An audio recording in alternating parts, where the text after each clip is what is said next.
Hello everyone, कैसे हैं आप लोग? आज की जो वीडियो होगी हमारी एकेडमिक्स से थोड़ा अलग होगी। मतलब ये होगी हमारी डेली लाइफ के ऊपर, हमारी पर्सनल लाइफ के ऊपर, हमारी हॉबीज के ऊपर। आज हम कोई स्टडी मटेरियल डिस्कस करेंगे, ना ही हम कोई बुक्स डिस्कस करेंगे, ना ही हम किसी एंट्रेंस एग्जाम्स की बात करेंगे, ना ही कोई टिप्स ट्रिक्स वगैरह, कुछ भी नहीं। क्योंकि मैंने सोचा कि बहुत ज्यादा बोरिंग हो जाता है और फिर स्ट्रेस लेवल भी इतना बढ़ जाता है जितनी ज्यादा वीडियोस देखोगे। मतलब ऐसा नहीं है कि नहीं देखनी है भाई, लेकिन क्या होता है कि थोड़ा सा फन एलिमेंट भी होना चाहिए लाइफ में। तो इसलिए मैंने सोचा कुछ हॉबीज के ऊपर एक वीडियो बनाई जाए। तो वैसे तो देखो, हॉबीज तो सबको पता ही है, हर किसी की कोई ना कुछ हॉबी होती है। चाहे वो बैडमिंटन खेलना हो, रीडिंग करना हो, या फिर ड्राइंग करना, किसी की कुकिंग होती है, किसी की ब्लॉगिंग होती है, कुछ भी। मैंने ये चीज नोटिस करा है कि बचपन में तुम्हारे पास बहुत ज्यादा टाइम होता है तो हम ये अपनी हॉबीज परस्यू कर लेते हैं, लेकिन जैसे जैसे हम बड़े होते रहते हैं तो हम अपने वर्क में इतना ज्यादा बिजी हो जाते हैं कि हमें अपनी हॉबीज को परस्यू करने का टाइम ही नहीं मिलता।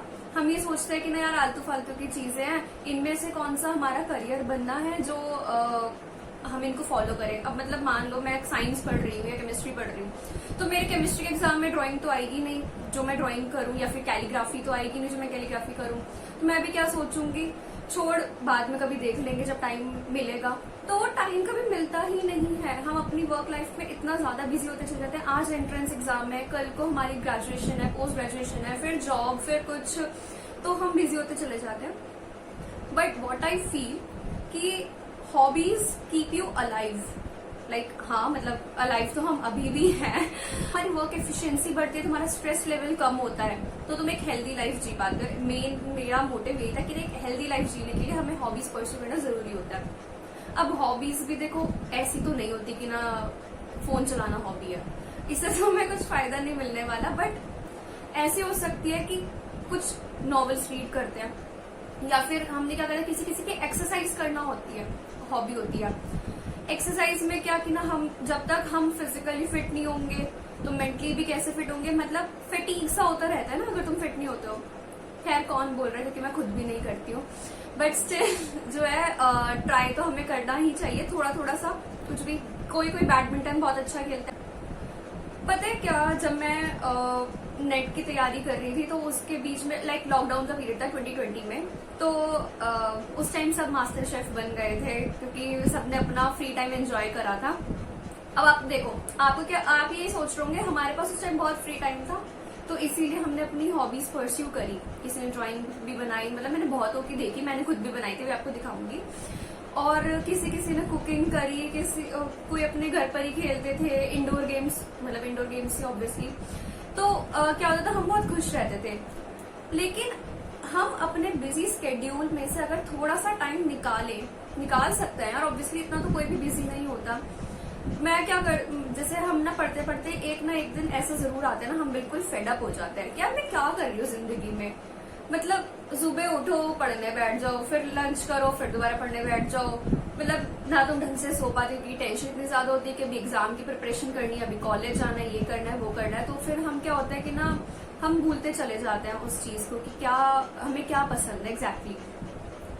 तो जब क्या हुआ था लॉकडाउन के टाइम पर ना, मैं नेट की प्रिपरेशन भी कर रही थी, तो बीच बीच में कभी कभी मेरा ऐसा होता था कि मेरा आज पढ़ने का बिल्कुल मन नहीं है, तो मैं लिटरली उस दिन नहीं पढ़ती थी, मैं छोड़ देती थी। मम्मी भी मेरे को यही बोलती थी कि नहीं पढ़ने का मन है, कोई बात नहीं, जो करने का मन है वो कर ले।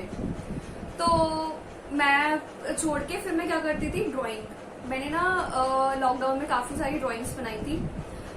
फिर मैंने क्राफ्ट वर्क भी करा था, और नॉवेल्स उस टाइम मेरे पास थी नहीं, तो इसलिए मैं वो नॉवेल्स नहीं पढ़ पाई थी, बट अब मैं पढ़ रही हूँ। तो उससे क्या होता था, जैसे मैंने ड्राइंग बनाई, 2-3 आवर्स मेरे लगते थे वैसे उसमें, क्योंकि मैं देख देख कर बनाती थी। मैं इतनी क्रिएटिव नहीं हूँ कि इमेजिनेशन से बना लो, बट हाँ, देख कर बनाती थी तो भी अच्छे से बन जाती थी वो। तो उससे ना खुशी मिलती थी कि ना चलो, अपार्ट फ्रॉम योर स्टडीज तुम्हारे पास एक एक्स्ट्रा टैलेंट और है। और पता है, इससे ना तुम खुद को एक्सप्लोर कर पाते हो। Strive for the better version of your self. मैंने ये लाइन अभी पढ़ी थी एक नॉवेल में, तो इसीलिए मैं यहीं पर ही चेप रही हूँ वो। तो मेरे को बहुत अच्छी लगी कि ना, हम अपने आप को एक फील्ड में लिमिटेड ना रखकर हम आगे थोड़ा थोड़ा सा अलग अलग फील्ड्स में जिसमें आपको अच्छा लगता हो वो आप ट्राई कर सकते हो। जैसे मैं आपको दिखाती हूँ, ये वाली जो ड्राइंग है ना, When one door closes another door opens, तो ये वाली जो ड्राइंग है मैंने कब बनाई थी, जब मैं मेरा IIT जैम का रिजल्ट आया था और ना तब मेरी आई थी 160 रैंक और मेरे को इतना पता था कि मेरे को IIT दिल्ली नहीं मिलेगा इस रैंक पर।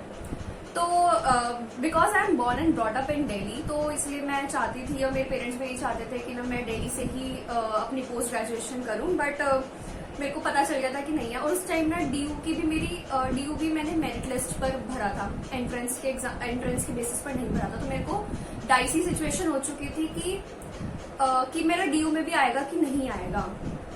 तो उस टाइम इतनी ज्यादा फ्रस्ट्रेटेड थी ना, मेरे को तो ऐसा लग रहा था कि ना IIT का रास्ता मेरे लिए बंद हो चुका है। तो फिर मेरे को मैं ऐसे ही देख रही थी, मेरे को इतनी अच्छी लगी, मैंने कहा ये शायद से मेरे को एक सिग्नल मिला है गॉड से या यूनिवर्स से कह लो कि भले ही IIT का रास्ता बंद हो गया हो बट DU का रास्ता अभी भी है, यू हैव वन चांस। या फिर अगर मान लो मैंने IIT गांधीनगर फिल करी थी तो मेरे को पता नहीं था कि मैं IIT गांधीनगर चली भी जाऊंगी। तो फिर मैंने ये ड्राइंग बनाई और लिटरली ये जो ड्राइंग है ये मेरे हार्ट के इतना क्लोज है। मैंने और भी बनाई है बट स्टिल मैंने इसको फ्रेम करवा के स्पेशली अपने स्टडी टेबल के पास लगा रखा है। इसको देख देख कर मेरे को इतनी मोटिवेशन मिलती है कि स्टडीज के अलावा भी मैं ड्राइंग कर सकती हूँ थोड़ी बहुत, तो फिर मेरे को बहुत अच्छी लगी। अब ऐसे और भी ड्राइंग्स हैं, दिखाती हूँ वो मैं आपको। पता है क्या, मैं नॉवल भी पढ़ रही हूँ। ये देखो, ये अभी मैंने स्टार्ट करी है, गुड वाइब्स गुड लाइफ। वैसे मैंने ना 3-4 मंथ्स के अंदर अपनी 4-5 नॉवेल्स कंप्लीट कर लिया। थोड़ा सा करो, एक पेज, मैं ऐसा नहीं पूरी नॉवल एक बारी में पढ़ लेती हूँ, 1 पेज 2 पेज की, जिससे मेरे को थोड़ा सा अच्छा लगे, मतलब कि मैं अपने माइंड को काम कर पाऊँ। तो ऐसे ही आप लोग भी कर सकते हो। अभी ड्राइंग सिखाती हूँ मैं जरा आपको, ठीक।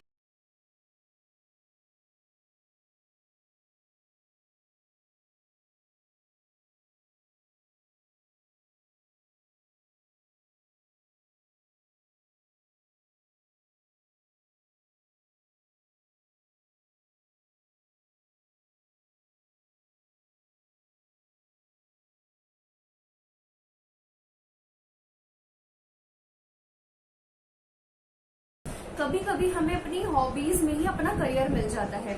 ऑब्वियसली मतलब ऐसे समझो कि आप अपनी स्टडीज में अच्छा नहीं परफॉर्म कर रहे, ठीक है, बट आप व्लॉगिंग अच्छा कर लेते हो या फिर आप कुकिंग अच्छा कर लेते हो, तो आप उसके अंदर भी अपना करियर बना सकते हो। धीरे धीरे क्या होता है, तो अपनी हॉबीज को भी हमें अपनी हॉबीज को भी इम्प्रूव करना चाहिए। और वो इम्प्रूव करते करते कब हमारे करियर का एक पार्ट बन जाता है हमें पता ही नहीं चलता। हम ये देखते हैं बहुत लोगों को, यार वो तो ये भी कर लेता है वो भी कर लेता है, हमसे क्यों नहीं होता, क्योंकि हम ट्राई ही नहीं करते। ऐसा नहीं है, अगर आप 1-2 घंटा अपनी हॉबीज के लिए निकाल लोगे तो आप अपने करियर पर ध्यान नहीं दे पाओगे, आप अपने एग्जाम की प्रिपरेशन में पीछे रह जाओगे उनसे। नहीं, बिल्कुल भी, बल्कि ट्रस्ट मी, आप जबरदस्ती पढ़ोगे ना तो आप बिल्कुल भी नहीं अच्छा परफॉर्म कर पाओगे। बट अगर आप 1-2 घंटे का ब्रेक देकर पढ़ोगे ना तो आपकी जो वर्क एफिशिएंसी है वो और अच्छी हो जाएगी, इनफैक्ट शायद उनसे ज्यादा अच्छी हो जाए।